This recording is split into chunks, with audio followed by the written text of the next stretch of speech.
Why is it important to improve yourself?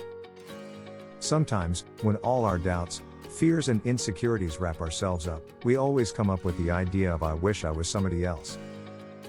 More often than not, we think and believe that someone, or rather, most people are better than us, when in reality, the fact is, most people are more scared than us.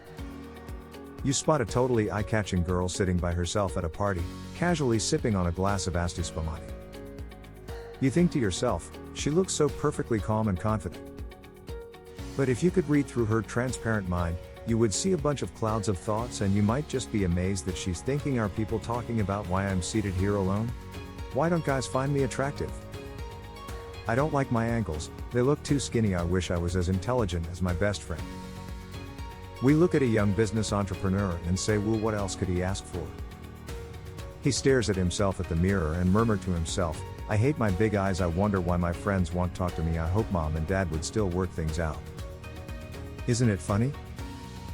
We look at other people, envy them for looking so outrageously perfect, and wish we could trade places with them, while they look at us and thinks of the same thing.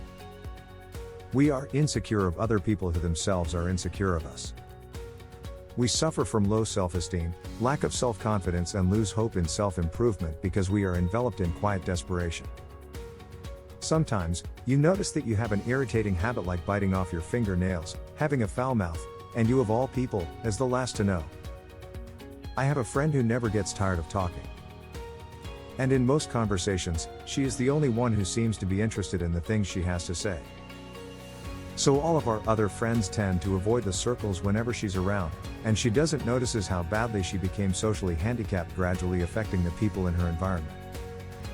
One key to self-improvement is to listen and talk to a trusted friend. Find someone who you find comfort in opening up with, even the most gentle topics you want to discuss. Ask questions like, "Do you think I'm ill-mannered? Do I always sound so argumentative? Do I talk too loud? Does my breath smell? Do I ever bore you when we're together?" In this way, the other person will obviously know that you are interested in the process of self-improvement. Lend her your ears for comments and criticisms, and don't give her answers like, "Don't exaggerate. That's just the way I am." Open up your mind and heart as well.